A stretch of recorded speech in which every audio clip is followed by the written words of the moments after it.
Control room में खुल सकते थे और सारे 823 जो हमारे परीक्षा केंद्र थे सभी के कंट्रोल रूम में लाइव सीसीटीवी लगाई गई थी, जिसकी निगरानी यहां से कंट्रोल रूम से हो रही थी और जिला के कंट्रोल रूम से भी हो रही थी। कंट्रोल रूम में केंद्राधीक्षक, स्टैटिक मजिस्ट्रेट, ऑब्जर्वर और सभी वीक्षक की उपस्थिति में उस ट्रंक को खोलना है। उसके बाद उसके अंदर झारखंड कर्मचारी चयन आयोग के अध्यक्ष प्रशांत कुमार ने नामकुम स्थित झारखंड कर्मचारी चयन आयोग के कार्यालय परिसर में प्रेस वार्ता को संबोधित कर जानकारियां स्पष्ट की हैं, जहां 21 और 22 सितंबर को आयोजित जेएसएससी सीजीएल परीक्षा को लेकर फैलाई जा रही भ्रांतियां पूरी तरह से उन्होंने निराधार बताया है। आयोग के अध्यक्ष ने कहा कि परीक्षा के लिए कुल 6,39,900 वैध आवेदन प्राप्त हुए थे। आयोग द्वारा सभी प्राप्त हुए वैध आवेदक का प्रश्न पत्र जारी किए गए, जिसके बाद जिलों में बनाए गए 823 बैच, जिसके बाद जिले में बनाए गए 823 परीक्षा केंद्रों पर 3-3 पालियों में परीक्षाएं ली गई। इस परीक्षा में कुल उपस्थित उम्मीदवारों की संख्या 3,04,769 रही। आयोग द्वारा परीक्षा के आयोजन हेतु सभी परीक्षा केंद्रों पर 15,236 सीसीटीवी कैमरे और 9,217 जैमर लगाए गए। सभी परीक्षा केंद्रों पर परीक्षा निष्पक्ष, कदाचार एवं शांतिपूर्ण हुई है। इन 823 परीक्षा केंद्रों में कुल 10,917 परीक्षा कक्ष थे, जहां पे परीक्षार्थी बैठे एग्जाम दिए। उन परीक्षा कक्षों के लिए कुल 26,671 वीक्षक नियुक्त किए गए और जिला प्रशासन के द्वारा 824 स्टैटिक दंडाधिकारी, 857 परीक्षा ऑब्जर्वर और 415 गश्ती दल दंडाधिकारी नियुक्त किए गए। प्रत्येक जिले में एक नोडल पदाधिकारी और बजरी प्रभारी भी नियुक्त किए गए। जो प्रश्न पत्र प्राप्त हुए थे, प्रश्न पत्र कई चरणों में सील किए गए थे। सबसे पहले प्रश्न पत्र जहां प्रिंट हुए वहीं पर उस पर एक पेपर सील लगा, जिससे कि प्रश्न पत्र को खोलने के पहले उस सील को तोड़ना है। फिर 12 प्रश्न पत्रों का गुच्छा बना करके, ग्रुप बना करके उसको एक टैंपर एविडेंट एनवलप में सील किया गया।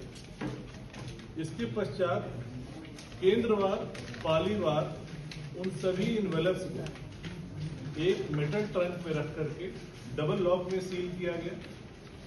उन दोनों लॉक को फिर पुनः सील किया गया। उसके पश्चात उसके ऊपर एक टेप से पुनः सीलिंग की गई और सभी ट्रंक की जो चाबियां हैं वो एक अलग अलग एनवेलप में सील करके एक अलग की ट्रंक में रखी गई, जिसकी नंबर लॉक बेस्ड की थी।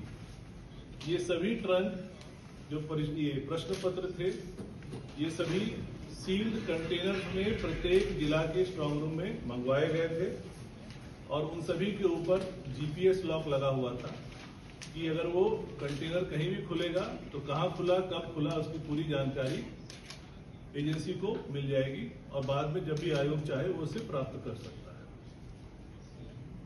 जैसे ही ये ट्रंक जो है स्ट्रांग रूम में प्राप्त हुए, वहां पर पहले से स्ट्रांग रूम रेडी थे, सभी जगह लाइव सीसीटीवी कैमरा लगाए गए थे और प्रत्येक स्ट्रांग रूम के लिए एक स्ट्रांग रूम दंडाधिकारी नियुक्त किया गया था जिला के द्वारा।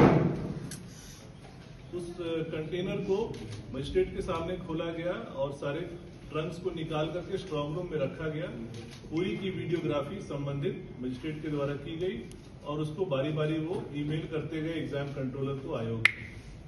और उसके बाद जैसे इलेक्शन में ईवीएम सील होता है, वैसे ये सारे मेटल ट्रंक्स को स्ट्रांग रूम में सील कर दिया गया और लाइव सीसीटीवी में लगातार वो ट्रिपल निगरानी में था। एजेंसी की भी निगरानी में था, जिला प्रशासन की भी निगरानी में था और यहाँ हमारा कमांड एंड कंट्रोल सेंटर था, यहाँ से भी हम लाइव इसकी निगरानी कर रहे हैं।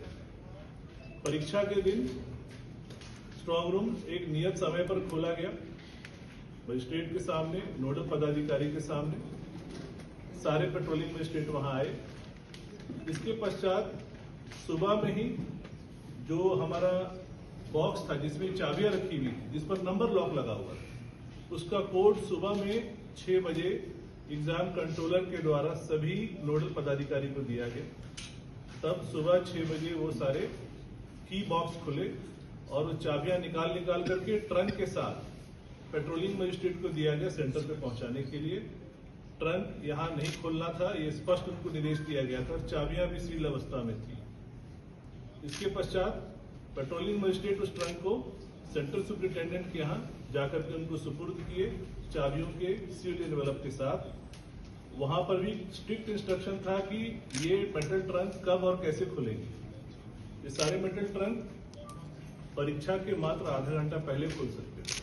जिस तरह से उन्होंने बताया कि परीक्षा को लेकर विशेष निगरानी में आंसर शीट रखा गया है और कड़ी सुरक्षा भी रखी जा रही है, वैसे में सीसीटीवी कैमरे की निगरानी में कॉपियों की जांच की जाएगी। ऐसे में अब कई सवाल छात्रों के ऊपर भी खड़े हुए। युवाओं के आरोपों से यह बात साबित हो रही है धीरे धीरे करके कि इस परीक्षा में गड़बड़ी तो थी।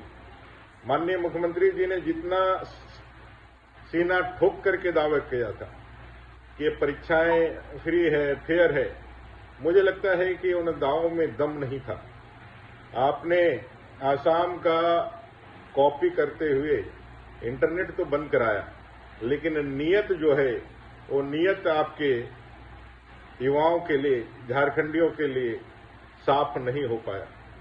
यही कारण है कि आपके चाहने के बाद भी, अगर सही में आपने चाहा, तो आपके चाहने के बाद भी अगर आपका सिस्टम आपके इच्छा की प्रतिपूर्ति नहीं करता है, आपके आंखों के नीचे आपके सरकार में अगर गड़बड़ियां करता है, तो मेरा ये आपसे आग्रह होगा, एक मुख्यमंत्री के रूप में अविलंब छात्रों के हित में आप जो है सीजीएल जेएसएससी के उन पदाधिकारियों को जिन्होंने एग्जाम कंडक्ट कराया है, उनको बुला करके इमीडिएट इसका दूध का दूध और पानी का पानी कीजिए।